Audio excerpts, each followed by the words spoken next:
متقیان جانتے تھے کہ انسان آسمانوں پہ چلا جائے گا، اسپیس پہ چلا جائے گا، زمین کی تہہ میں بھی چلا جائے گا، ہواؤں میں بھی اڑے گا، سب کرے گا، اسکائی اسکریپرز بنا لے گا، سب کر لے گا، مگر انسان نہیں بن پائے گا۔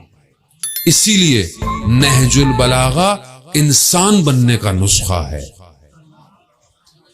امام نے اس کے اندر انسان بننے کا فارمولا دیا ہے کہ انسان، لیکن کیا یہ ہم آج یہ فارمولا ہم دیکھ رہے ہیں؟ نہیں دیکھ رہے۔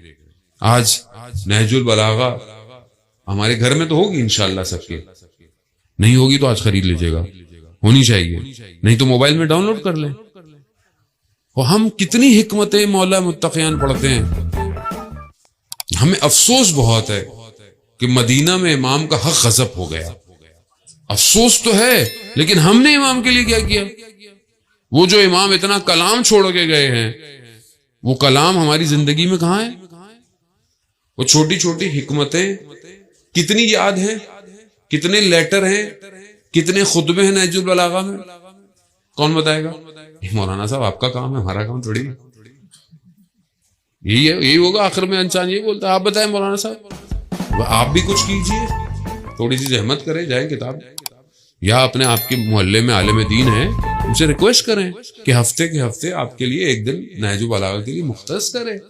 آپ آئیں نماز میں 10-15 منٹ 5 منٹ اپنے مولا کی محبت کی خاطر کم از کم امام کا قول تو سنیں۔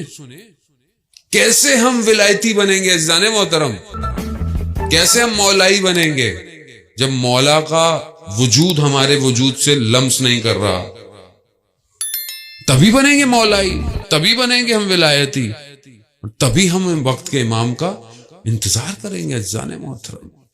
وہ باتیں تھوڑی سی کڑوی ہوتی ہیں، سخت ہوتی ہیں، لیکن بہرحال دوائی جتنی بھی اچھی ہوتی ہے، تکلیف تو ہوتی ہے تھوڑی بہت لینے میں، لیکن کیا کریں، انسان کو زندہ بھی تو رہنا ہے۔ اس گھر کی یہی خوبی تھی، انہوں نے ساری مشکلات کو اپنے اوپر وجود میں لیا تاکہ انسانیت باقی رہ جائے۔